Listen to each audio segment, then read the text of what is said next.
সবাইকে শুভেচ্ছা। আজকে প্রবাসীদের ভোটাধিকার নিয়ে আলাপ করব। আপনারা জানেন যে বর্তমানে বাংলাদেশে প্রায় 11,91,00,000 ভোটার রয়েছে। এর মধ্যে প্রায় 1.5 কোটি হচ্ছে প্রবাসী ভোটার। বিশ্বের প্রায় 157টি দেশে বাংলাদেশি প্রবাসীরা বসবাস করেন। তো এই বিপুল সংখ্যক প্রবাসীদের এই যে ভোটাধিকার সেটি কিন্তু আমরা এখনো নিশ্চিত করতে পারিনি। 2008 সালে প্রথম প্রবাসীদের ভোটাধিকার করার ব্যাপারে উদ্যোগ নেওয়া হয় এবং 120টি দেশে সেটি চেষ্টা করা হয়েছিল, কিন্তু যেহেতু এই প্রক্রিয়াটি বেশ জটিল, সেটি খুব একটি গতি পায়নি। আপনারা জানেন যে এখন বর্তমানে নির্বাচন ব্যবস্থা সংস্কার কমিশন গঠিত হয়েছে এবং এই কমিশন প্রবাসীদের ভোটাধিকার কিভাবে নিশ্চিত করা যায় সে নিয়ে অনেকগুলো প্রস্তাব হাজির করেছে। আমি নিজেও সংস্কার কমিশনের সঙ্গে যুক্ত ছিলাম। আমি এখানকার কমিশন প্রধানের একান্ত সচিব। তো বর্তমান অন্তর্বর্তীকালীন সরকারের প্রধান উপদেষ্টা ডক্টর মোহাম্মদ ইউনূস, তিনিও প্রবাসীদের ভোটাধিকার নিশ্চিত করার ব্যাপারে খুবই আন্তরিক। আপনারা জানেন যে প্রবাসীদের অর্থ, তাদের যে পরিশ্রম, সেই ঘামের অর্থ দিয়ে বাংলাদেশে একটি বড় পরিমাণ যে টাকা বাংলাদেশ চলে, যে কয়টি খাত থেকে সবচেয়ে বেশি টাকা আহরণ হয় তার মধ্যে একটি হচ্ছে রেমিট্যান্স। তো প্রবাসীদের ভোটাধিকার নিশ্চিত করার কোনো বিকল্প নেই এবং কি পন্থা বা উপায়ে সেটি করা যেতে পারে। আমরা যদি একটু খেয়াল করি নির্বাচন সংস্কার কমিশন কী ধরনের সুপারিশ করেছে, আমি একটু খেয়াল করলাম যে সেখানে অনেকগুলো সুপারিশের কথা সংস্কার কমিশন বলেছে। প্রথমত হচ্ছে যে কমিশন বলছে যে যারা প্রবাসী বাংলাদেশি তাদেরকে যত দ্রুত সম্ভব ভোটার তালিকায় অন্তর্ভুক্ত করতে হবে এবং এনআইডি যে সার্ভার রয়েছে সেই সার্ভারে নিবন্ধনের ব্যবস্থা করতে হবে এবং নিবন্ধনের সময় তাদের যে বায়োমেট্রিক্সের তথ্য এবং তাদের ছবি, যাতে সাম্প্রতিক ছবি সেখানে যুক্ত করা হয়, হালনাগাদ ছবি যুক্ত থাকে, যাতে এটি নিশ্চিত করা হয়। আর বর্তমান যে প্রক্রিয়া, এই প্রক্রিয়াতে যেহেতু নিবন্ধন করতে প্রবাসীদের ক্ষেত্রে অনেক সময় লাগে, সেজন্য কিভাবে এটি আরও অপটিমাইজ করে পুরো প্রক্রিয়া আরও সহজ করা যায়, সেজন্য একটি কার্যকর কৌশল যাতে বের করা যায় সেটির কথা বলা হচ্ছে এই কমিশনের রিপোর্টে। আর একটি বিকল্প হিসেবে বলা হচ্ছে যে যেহেতু সব প্রবাসী বাংলাদেশির পাসপোর্ট রয়েছে আর পাসপোর্টের একটি ডেটাবেজ রয়েছে, তো সুতরাং সেই ডেটাবেজকে কাজে লাগিয়ে কিভাবে প্রবাসীদেরকে ভোটার করা যায় সহজে, যাতে নিবন্ধন প্রক্রিয়া দ্রুত করা যায়, পাসপোর্টকে ব্যবহার করে, পাসপোর্টের যে সার্ভার সেটি ব্যবহার করে, সেটি ভাবা যেতে পারে।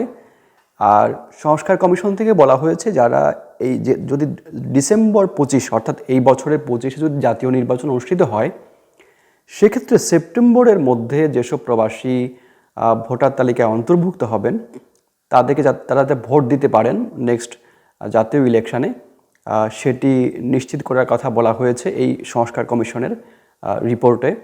আপনারা যারা জানেন যে যারা এগুলো খবর রাখেন, গতকাল ক্যাবিনেট ডিভিশনের ওয়েবসাইটে প্রথম যে 6টি কমিশন গঠিত হয়েছিল, নির্বাচন ব্যবস্থার সংস্কার কমিশন সহ, এই কমিশনের রিপোর্টগুলো ক্যাবিনেট ডিভিশনের যে ওয়েবসাইট সেখানে এটি পূর্ণাঙ্গ রিপোর্ট আপলোড করা হয়েছে।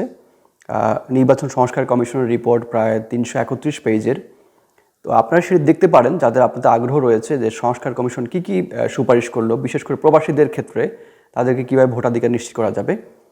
তো সংস্কার কমিশনের যে সুপারিশ আমি খেয়াল করলাম, সেখানে বলা হচ্ছে যে প্রবাসীদের জন্য একটি তথ্য প্রযুক্তির সহায়তা সূচক একটি পোস্টাল ব্যবস্থা প্রবর্তন করা, তো যাতে এটি স্বচ্ছ প্রক্রিয়ায় করা যায় এবং সেক্ষেত্রে একটি বলা হচ্ছে এটি 2টি মোবাইল অ্যাপ্লিকেশন ডেভেলপ করতে হবে, একটি হচ্ছে ভোটার অ্যাপ আর একটি হচ্ছে ভেরিফায়ার অ্যাপ। তো এবং এগুলো যাতে যথাযথ ফাংশন করে সেভাবে ডেভেলপ করা এবং এগুলোর অ্যাক্সেস বাড়ানোর জন্য অ্যান্ড্রয়েড এবং iOS দুইটা ফরম্যাটেই যাতে ডেভেলপ করা যায়। আরেকটি কথা বলা হচ্ছে যাতে এটার সিকিউরিটি এনশিওর করা যায় এবং কয়েকটা পর্যায়ে ট্রায়াল দেওয়া যায়। একই সঙ্গে যাতে যারা অডিট ফার্ম তাদেরকে দিয়েও এটি করা হয় যে কোনো দুর্বলতা অর্থাৎ কারিগরি ত্রুটি কোনো কিছু চোখে পড়ে কিনা, কয়েক ধাপে এটি ট্রায়াল দেয়া। তো এইটির কথা বলা বলা হয়েছে। আর যেহেতু এই মানে পোস্টালে যে সমস্যাটা হয়, বাংলাদেশ থেকে যদি বিদেশে কনসুলেটে এই যেসব সরঞ্জাম বা লজিস্টিক রয়েছে সেগুলো কুরিয়ারে পাঠানোর পরে যদি ভোট নেওয়া হয় সেক্ষেত্রে অনেক সময় লাগে। তো বলা হচ্ছে আগে থেকে কনসুলেটে পাঠিয়ে দেওয়া হবে। কনসুলেট হচ্ছে ওখানকার স্থানীয় যে পোস্টাল সিস্টেম সেটি ব্যবহার করে হচ্ছে তারা এই প্রবাসীদের ভোটাধিকার কীভাবে ভোট দিতে পারবেন সেটি নিশ্চিত করবে। আর এই যে প্রস্তাবিত এই যে পদ্ধতি যেটি তথ্য প্রযুক্তি নির্ভর, আমি একটু আগে যেটা বললাম যে ভোটার অ্যাপ বা ভেরিফায়ার অ্যাপ, এই যে সিস্টেম ব্যবহার করে পোস্টাল ভোটিং, এটিকে কিছুটা পরিবর্তন করে বাংলাদেশেও যারা অনুপস্থিত ভোটার, অ্যাবসেন্টি ভোটার আমরা জানি, যারা নির্বাচন দায়িত্বে থাকেন কিংবা নানান কারণে তারা ভোট কেন্দ্রে থাকেন না, তাদের ক্ষেত্রেও কিভাবে পোস্টাল ভোটিংয়ের মাধ্যমে অগ্রিম ভোট কিংবা ইলেকশন ডেতে ভোট নেওয়া যাবে, কোন সিস্টেমে, যাতে এই পদ্ধতির কিছুটা পরিবর্তন করে সেটি ব্যবহার করা যায় সেটি কথা বলা হয়েছে। এবং সেক্ষেত্রে বাংলাদেশে যেহেতু পোস্টাল সিস্টেম অর্থাৎ সরকারি যে পোস্টাল ব্যবস্থা সেটির মাধ্যমে যদি কোনো কিছু পাঠানো হয় সেক্ষেত্রে অনেক সময় লাগে। সেক্ষেত্রে বিকল্প হিসাবে যেসব পোস্টাল প্যাকেজে যেসব কুরিয়ারে পোস্টাল প্যাকেজ ট্র্যাক করা যায় সেরকম কোনো কুরিয়ার সার্ভিস ব্যবহার করা যেতে পারে। তো এরকম একটি প্রস্তাব করা হয়েছে নির্বাচন সংস্কার কমিশনের পক্ষ থেকে।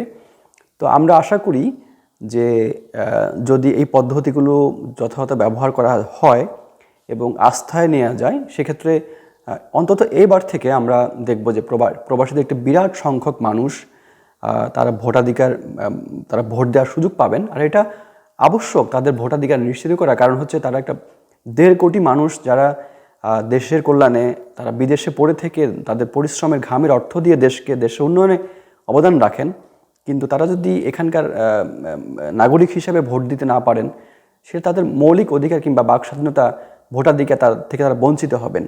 তা আশা করি সরকার, যথাযথ কর্তৃপক্ষ, নির্বাচন কমিশন প্রবাসীদের ভোটাধিকার করার ক্ষেত্রে প্রয়োজনীয় পদক্ষেপ নেবেন এবং নির্বাচন ব্যবস্থা সংস্কার কমিশনের যে সুপারিশ সেগুলো কাজে লাগাবেন।